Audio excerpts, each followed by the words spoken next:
The reason doctors stopped making house calls is because they got too darn busy. They got too many patients, and they needed to see 25, 30, 35 patients a day in the office. A lot of empathy has been withdrawn from the practice of medicine by insurance companies and by HMOs and PPOs and by hospital systems that turn patients into numbers.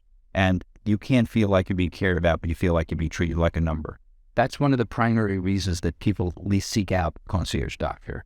They are looking for a concierge doctor because they're fed up, tired, sick and tired, up to here, whatever euphemism you want to use, with the system the way it is, where they get treated like a number. You don't get treated like a number here at primary care, and you get treated like a member of the family, like a friend. Once upon a time, there was a situation where doctors and patients made decisions together without interference from outside entities. Insurance companies began to take over the whole healthcare industry, HMOs, PPOs, in-network, out-of-network, hospital systems. And as a result of that, people felt like their doctor was no longer in control. They were no longer in control. You were no longer in control of making these decisions. It has to be, well, is your insurance going to cover it? Or will your insurance allow you to see this particular specialist that I'm recommending? Or will your insurance allow you to take a drug that I'm recommending? Who do you want making your healthcare decisions for you? Your insurance company or you and your doctor? And considering really doing the best for my health, like what would you say to that? I would say that if your health and your happiness are your primary goals and your financial well-being is necessary to support those things, I would say that you don't have the things in the right order unless you have health first. Because you obviously can't be productive without your health. You obviously can't take care of your family without your financial stability, and you can't earn a living if you're not healthy. So it's amazing how many people put wealth ahead of health.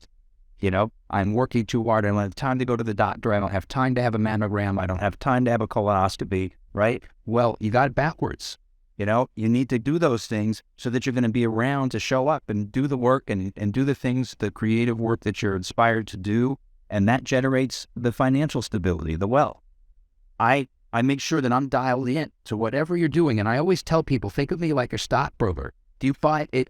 Some people do research and buy their own stocks, but a lot of people use a financial advisor, you know? So if you wouldn't make a big investment, getting back to health, wealth, and happiness, when it comes to your wealth, if you wouldn't make a big investment before checking with your financial advisor, why did you make a big health decision without checking with your health advisor? And availability problems is another reason why sometimes a month goes by and I haven't made the appointment. I make it a point to make sure that people get responsive, attentive care by being available.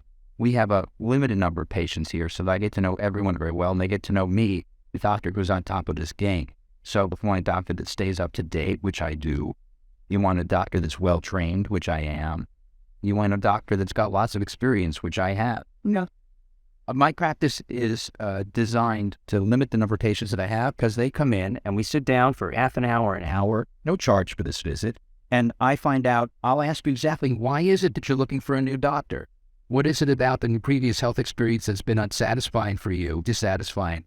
What experiences are you looking to have with your doctor? How do you feel about paying a little extra for your care? I make it my business to know who are the best people in every field. Now, I'm a generalist. I'm a family physician, which means I'm supposed to know a little bit about a whole lot of things, right?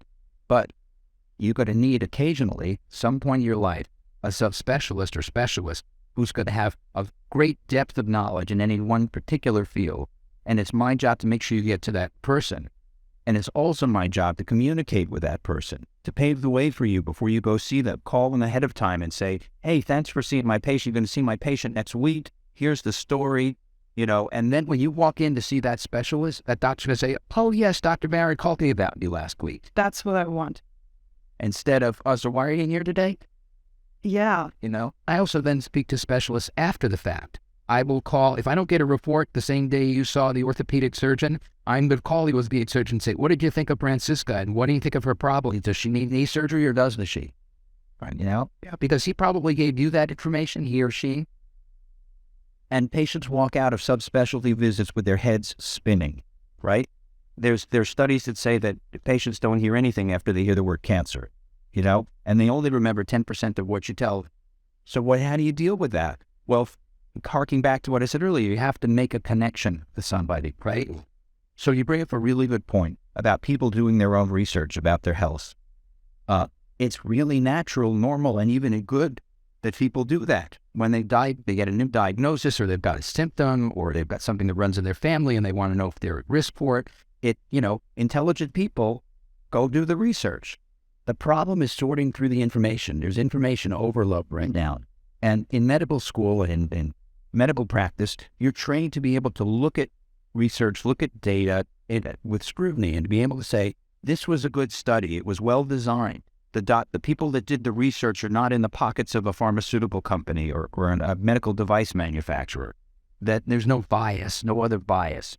And I have enough time and enough distance from insurance companies to be able to provide mostly whatever you need on any given day. The doctor will spend no more than 30 minutes with you for an annual physical. I'll spend an hour and a half.